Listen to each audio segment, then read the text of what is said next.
ರಾಜ್ಯದ ಜನಗಳ ಭಾವನೆ ಮತ್ತು ವಿಧಾನಸಭೆ ಎಲ್ಲರ ಒಕ್ಕೊರಲಿನ ಭಾವನೆ ಕೆಪಿಎಸ್ಸಿಯಲ್ಲಿ ಸುಧಾರಣೆ ಆಗಬೇಕು ಅನ್ನುವಂಥದ್ದು.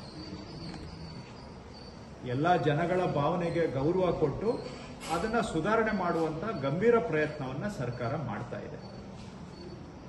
ಹಿಂದೆ ಎಲ್ಲರೂ ಕೂಡ ಮುಖ್ಯಮಂತ್ರಿಗಳು ಆಗಿದ್ದಾರೆ, ಯಾರ್ಯಾರು ಏನೇನು ಮಾಡಿದ್ದಾರೆ, ಏನು ಮಾಡಲಿಲ್ಲ, ಅವ್ರಿಗೆ ಅವಕಾಶ ಇದ್ದಾಗ ಅದೆಲ್ಲ ನಾನು ಇಲ್ಲಿ ಚರ್ಚೆ ಮಾಡಕ್ಕೆ ಹೋಗೋದಿಲ್ಲ. ಅದರಿಂದ ಯಾವ ಜನಗಳ ಜೀವನದ ಸಮಸ್ಯೆ ಪರಿಹಾರ ಆಗೋದಿಲ್ಲ. ರಾಜಕೀಯವಾಗಿ ನಾವು ಹೇಳಿಕೆಗಳು ಕೊಡ್ಬೋದು, ಬಿಟ್ಟರೆ ಒಬ್ಬರ ಮೇಲೆ ಒಬ್ಬರು. ಆದರೆ ಇವತ್ತಿನ ಸಮಸ್ಯೆ ಅಂತೂ ಪರಿಹಾರ ಆಗೋದಿಲ್ಲ. ಸಮಸ್ಯೆ ಏನಿದೆ? ಕೆಪಿಎಸ್ಸಿಯಲ್ಲಿ ಆಗ್ತಕ್ಕಂಥ ನೇಮಕಾತಿಗಳು ಸರಿಯಾಗಿ ಆಗ್ತಾ ಇಲ್ಲ ನ್ಯೂನ್ಯತೆಗಳಿಂದ ಕೂಡಿದೆ ಅಥವಾ ತಪ್ಪುಗಳಾಗ್ತಾ ಇದ್ದಾವೆ ಮತ್ತು ವಿಳಂಬ ಆಗ್ತಾ ಇದೆ.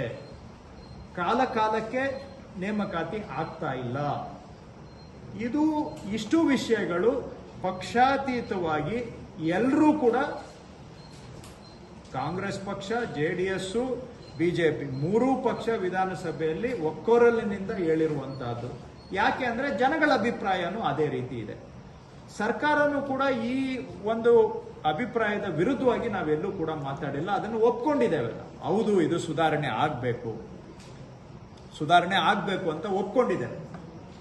ಅಲ್ಲಿಗೆ ನ್ಯೂನ್ಯತೆಗಳಿದಾವೆ, ತಪ್ಪುಗಳಿದಾವೆ, ಪಾರದರ್ಶಕತೆ ಕೊರತೆ ಇದೆ, ವಿಶ್ವಾಸದ ಕೊರತೆ ಇದೆ, ಹಾಗೂ ಕಾಲಕ್ಕೆ ಸರಿಯಾಗಿ ನೇಮಕಾತಿ ಆಗ್ತಾ ಇಲ್ಲ. ನಿಜ ಇದೆಲ್ಲವೂ ಕೂಡ. ಹಿಂದೆ ಆಗಿದ್ದವರು ಅವರೆಲ್ಲ ಸಮಸ್ಯೆ ಪರಿಹಾರ ಮಾಡಿಬಿಟ್ಟಿದ್ರೆ ಬಹುಶಃ ಇರ್ತಾ ಇರಲಿಲ್ಲ ಈ ಸಮಸ್ಯೆ. ಆದ್ರೆ ಯಾರ ಮೇಲೂ ನಾವು ಇನ್ನೊಬ್ಬರ ಮೇಲೆ ಬೆರಳು ತೋರಿಸೋದಕ್ಕೆ ಹೋಗಿಲ್ಲ. ನಾನು ವಿಧಾನಸಭೆಯಲ್ಲಿ ಮಾತಾಡ್ತಾ ಏನ್ ಹೇಳಿ, ಎಲ್ಲಾ ಪಕ್ಷಗಳು ಸೇರಿ ತಪ್ಪುಗಳು ಎಲ್ಲರಿಂದನೂ ಆಗಿದೆ, ಎಲ್ಲಾ ಸರ್ಕಾರಗಳಿಂದನೂ ಆಗಿದೆ.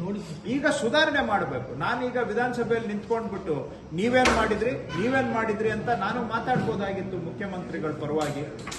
ಆದ್ರಿಂದ ಜನಗಳ ಸಮಸ್ಯೆ ಪರಿಹಾರ ಆಗತ್ತಾ? ಹಾಗಂತೇಳಿ ಇವತ್ತು ನಾವು ಸರ್ಕಾರದಲ್ಲಿ ಇದೀವಿ, ಇಲ್ಲಿವರೆಗೂ ಯಾರೂ ಸಾಲ್ವ್ ಮಾಡಕ್ಕಾಗಿಲ್ಲ, ನಮ್ಮ ಕೈಲೂ ಆಗಲ್ಲ ಅಂತ ಕೈ ಚೆಲ್ಲ ಕೂರಕ್ಕಾಗತ್ತಾ? ಹೇಳಿ. ಜವಾಬ್ದಾರಿ ಸ್ಥಾನದಲ್ಲಿರೋರು ಯಾರು ಏನು ಮಾಡಕ್ಕಾಗಿಲ್ಲ ಬಿಡ್ರಿ, ನಾವೇನ್ ಮಾಡಕ್ಕಾಗುತ್ತೆ ಅಂತ ಹೇಳಕ್ಕಾಗುತ್ತಾ? ನಮ್ಮ ಪ್ರಯತ್ನ ನಾವು ಪ್ರಾಮಾಣಿಕವಾಗಿ ಮಾಡಬೇಕು, ಕೈಲಾದಷ್ಟು ಸುಧಾರಣೆ ಮಾಡಬೇಕು.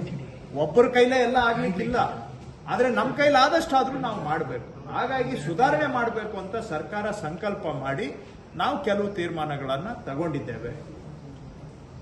ಕೆಲವು ಸಿ ಗ್ರೂಪ್ ಹುದ್ದೆಗಳು ನೇಮಕಾತಿಯನ್ನ ನೇರವಾಗಿ ಕೆಇಎ ಮುಖಾಂತರ ಮಾಡಿ, ಅದರಲ್ಲಿ ಯಾವುದೇ ಇಂಟರ್ವ್ಯೂ ಇರೋದಿಲ್ಲ ಎನಿವೆ. ಸೊ ಅಂತ ಅದನ್ನ ಕೆಪಿಎಸ್ಸಿ ಮೇಲೆ ಕೆಲಸದ ಒತ್ತಡ, ಬರ್ಡನ್ ಕಮ್ಮಿ ಮಾಡೋದಕ್ಕೆ ಕೆಲವು ನೇರ ನೇಮಕಾತಿಗಳನ್ನ ಕೆಇಎ ಮುಖಾಂತರ ಮಾಡಲಿಕ್ಕೆ ಒಂದು ವಿಚಾರ ನಡೆದಿದೆ. ಹಾಗೆ ಎರಡನೇದು, ಪ್ರತಿ ವರ್ಷ ನೇಮಕಾತಿ ಆಗಬೇಕು. ಇಷ್ಟೆಲ್ಲ ಯಾಕೆ ಇವತ್ತು ಲಿಟಿಗೇಷನ್, ಹೈಕೋರ್ಟ್ ಕೇಸುಗಳು, ಅನುಮಾನಗಳಿಗೆ ಒಂದು ಕಾರಣ, ಇದೊಂದೇ ಕಾರಣ ಅಂತ ನಾನು ಹೇಳ್ತಾ ಇಲ್ಲ, ತಪ್ಪುಗಳಿದಾವೆ. ಅದರ ಜೊತೆಗೆ ಮತ್ತೊಂದು ಕಾರಣ ಏನು? ಈ ವರ್ಷ ನನಗೆ ಮಿಸ್ ಆಗ್ಬಿಟ್ರೆ ಅವಕಾಶ, ಮತ್ತೆ ಯಾವಾಗ ರಿಕ್ರೂಟ್ಮೆಂಟ್ ಆಗುತ್ತೋ ಗೊತ್ತಿಲ್ಲ. 3 ವರ್ಷಕ್ಕಾಗುತ್ತೋ, 5 ವರ್ಷಕ್ಕಾಗುತ್ತೋ, ಅಷ್ಟೊತ್ತಿಗೆ ನನಗೆ ವಯಸ್ಸಿರುತ್ತೋ, ಅಷ್ಟೊತ್ತಿಗೆ ಬೇರೆ ಇನ್ನೂ ನನಗಿಂತ ಜಾಸ್ತಿ ಮೆರಿಟ್ ಇರೋರು ಬಂದು ನನಗೆ ಅವಕಾಶನೇ ಸಿಗೋದಿಲ್ಲ ಅಂತೇಳಿ ಜನಗಳ ಮನಸ್ಸಿನಲ್ಲಿ ಯಾವಾಗ ಈ ಒಂದು ಏನು ಆತಂಕ, ಅಪಾಪಿ ಇರುತ್ತೆ, ಅದನ್ನ ಕೆಲವರು ಪರೀಕ್ಷೆಯಲ್ಲಿ ತಪ್ಪು ಮಾಡಲಿಕ್ಕೆ ಉಪಯೋಗಿಸ್ತಾರೆ.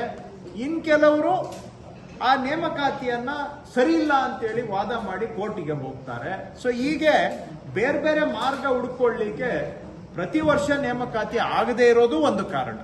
ಸೊ ಅದಕ್ಕೆ ನಮ್ಮ ಸರ್ಕಾರದಲ್ಲಿ ತೀರ್ಮಾನ ಮಾಡಿದ್ದೇವೆ, ಪ್ರತಿ ವರ್ಷ ನೇಮಕಾತಿ ಮಾಡಲೇಬೇಕು. ಮೂರನೇದು, ಅದಕ್ಕೆ ನಾವು ಆಯೋಗ ಕೆಪಿಎಸ್ಸಿ ಜೊತೆಗೆ ಚರ್ಚೆ ಮಾಡಿ ಒಂದು ಕ್ಯಾಲೆಂಡರ್ ಅನ್ನೇ ಹಾಕ್ಬಿಡ್ತೇವೆ. ಯಾವ ಡೇಟ್ಗೆ ಇಲಾಖೆಗಳು ಮುಂದಿನ ವರ್ಷ ನೇಮಕಾತಿಗೆ ಯಾವ ವರ್ಗಕ್ಕೆ ಸೇರಿದ ಎಷ್ಟು ಹುದ್ದೆಗಳು ಅಂತ ಒಂದು ತಾರೀಕಿನ ಒಳಗಡೆ ಅವರು ಡಿಪಿಆರ್ಗೆ ಪಟ್ಟಿಯನ್ನ ಕೊಡಬೇಕು. ಡಿಪಿಆರ್ನವರು ಇಂಥ ನಿರ್ದಿಷ್ಟ ತಾರೀಕಿಗೆ ಅದನ್ನ KPSCಗೆ ಕಳಿಸ್ಕೊಡ್ಬೇಕು, ಇಂಥ ನಿರ್ದಿಷ್ಟ ತಾರೀಕಿಗೆ ಅರ್ಜಿ ಕರಿಬೇಕು, ಇಂಥ ನಿರ್ದಿಷ್ಟ ತಾರೀಕಿಗೆ ಪರೀಕ್ಷೆ ಆಗಬೇಕು, ಫಲಿತಾಂಶ ಪ್ರಕಟ ಆಗಬೇಕು, ನೇಮಕಾತಿ ಪ್ರಕ್ರಿಯೆ ಪೂರ್ಣ ಆಗಬೇಕು.